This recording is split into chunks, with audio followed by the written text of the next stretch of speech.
ಈಗ ನಮ್ಮ ಗುತ್ತಿಗೆದಾರ ಸಮಸ್ಯೆಗಳು ಭಾಳ ಆಗಿದ್ದಾವೆ. ನಿಮಗೆಲ್ಲ ಗೊತ್ತಿದ್ದಂತೆ ಈಗ ಒಂದು 3-4 ವರ್ಷದಿಂದ ನಮ್ಮ ಪೇಮೆಂಟ್ ಸರಿಯಾಗಿ ಆಗ್ತಾ ಇಲ್ಲ. ಹೀಗಾಗಿ ಈಗ ಹೋದ ವಾರದಲ್ಲಿ ಒಬ್ಬ ದಾವಣಗೆರೆಯಲ್ಲಿ ಗುತ್ತಿಗೆದಾರ ಆತ್ಮಹತ್ಯೆ ಮಾಡ್ಕೊಂಡ. ಇದೇ ರೀತಿ ಮುಂದುವರೆದ್ರೆ ಎಲ್ಲ ಗುತ್ತಿಗೆದಾರರು ಆತ್ಮಹತ್ಯೆ ಮಾಡೋ ಹಂತಕ್ಕೆ ತಲುಪಿದ್ದಾರೆ ಈಗ. ಮತ್ತು ಈಗ ನಮ್ಮ ಬ್ಯಾಂಕ್ನವ್ರು ಏನು ಮಾಡಕತ್ತಾರ ಅಂತಂದ್ರೆ, ನಮ್ಮ ಮಷಿನರಿಗಳ್ನೆಲ್ಲ ಸೀಜ್ ಮಾಡತ್ತಾರ.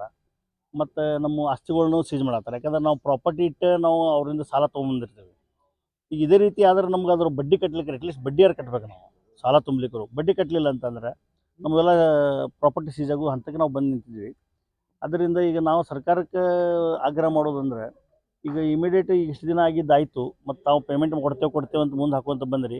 ಆಮೇಲೆ ಎಲೆಕ್ಷನ್ ಬಂತು, ಈಗ ಒಂದು 2 ದಿನ ಅದರಲ್ಲಿ ಹೋಯಿತು. ಅದರಿಂದ ಅದಕ್ಕೆ ನಾವು ನಮ್ಮ ರಾಜ್ಯ ಸರ್ಕಾರನ ಆಗ್ರಹ ಮಾಡೋದಂದರೆ, ಆದಷ್ಟು ಬೇಗ ನಮ್ಮ ಗುತ್ತಿಗೆದಾರರ ಎಲ್ಲ ಪೇಮೆಂಟನ್ನು ಒಂದೇ ಸತ್ತ ಕ್ಲಿಯರ್ ಮಾಡಿದರೆ ಅವರು ಒಂದು ಮತ್ತು ಹೊಸ ಜೀವನ ಪ್ರಾರಂಭ ಮಾಡೋಕ್ಕೆ ಸಾಧ್ಯ ಐತೆ ಅಂತ. ಉತ್ತರ ಕನ್ನಡದಾಗ ಈಗ ಇಲ್ಲಿವರೆ ಟೋಟಲ್ ಆ್ಯಸ್ ಆನ್ ಟುಡೇ 19,000 ಕೋಟಿ ಪೆಂಡಿಂಗ್ ಇದೆ.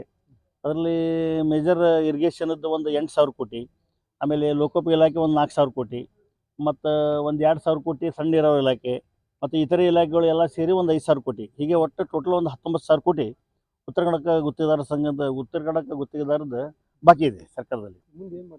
ಈಗ ನಾವು ಅವ್ರಿಗೆ ಸರ್ಕಾರಕ್ಕೆ ಆಗ್ರಹ ಮಾಡಿ ಇಷ್ಟು ದಿನ ಹೇಳಿ ಎಲ್ಲ ರೀತಿಯಿಂದ ಕೇಳಿಕೊಂಡು ಆಯಿತು.